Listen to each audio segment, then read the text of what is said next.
Well, we're very interested, obviously, in jobs, in trying to get more students involved in the STEM subjects, and also in the whole area of innovation.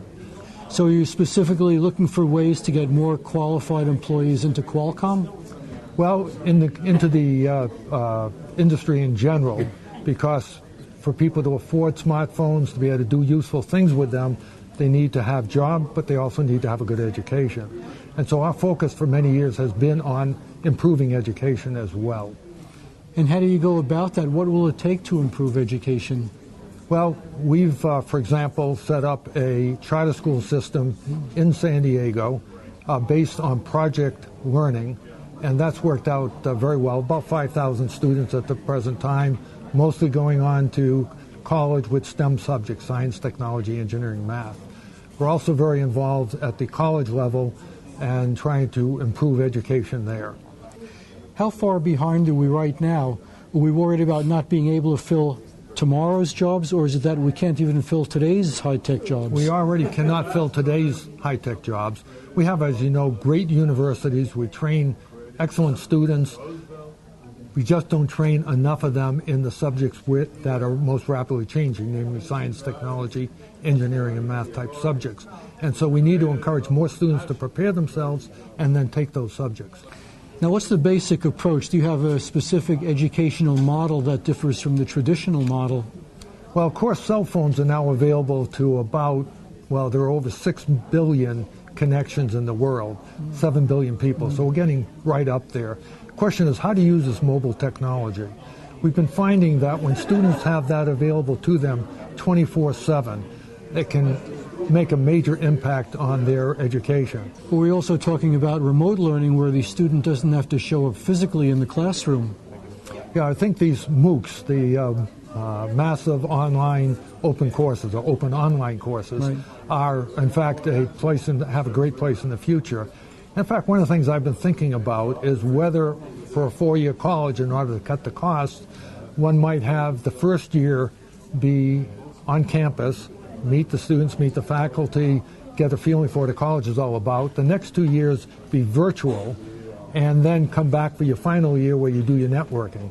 As a result, perhaps you can pass twice as many students through for the same physical resources and faculty and cost.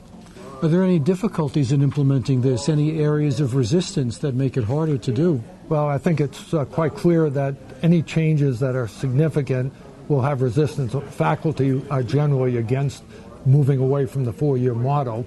And of course, until you prove something works, it's going to be very hard to persuade them. So you need some examples to be able to look at and say, yes, this has worked out well, let's follow with additional schools. Nowadays, a typical person is about 21 years old by the time they get a basic college degree. Is that taking too long? Is there any way to compress it so people could be done with their education sooner and enter the workplace earlier? Well, of course, again, using mobile technologies, e-textbooks, for example, you can personalize the education a lot better than we're doing now. And so at present, you group people by their age as opposed to their ability and their progress through the subject material. If you can personalize it more, yes, some students will get done a little sooner, some will get done later. I think they'll all get a better education. Where does the impetus for this change have to come from? Does it have to come from the government or from academia or from private enterprise or I think it's clear people? That the answer is yes to all of the above. It takes, for example, industry saying we need better trained people. We have lots of openings we can't fill because not enough students are taking the STEM subjects, and so pressure from the industry side. Government, of course, wanting to be able to improve our economy, do it with, in some sense, fewer dollars that are available these days. How do you make it more efficient? I think the mobile education can do that. We've had one through Qualcomm that we sponsored in North Carolina where we provided 4 schools with smartphones, students in 4 of the high schools. At the end of the first year, it was rather amazing that one teacher, very good teacher, had a class with phones, a class without. The class with the phones, 100% of the kids passed the state exam in Algebra 1. Without, it was only 2/3. And we began to look and say, what's happening here?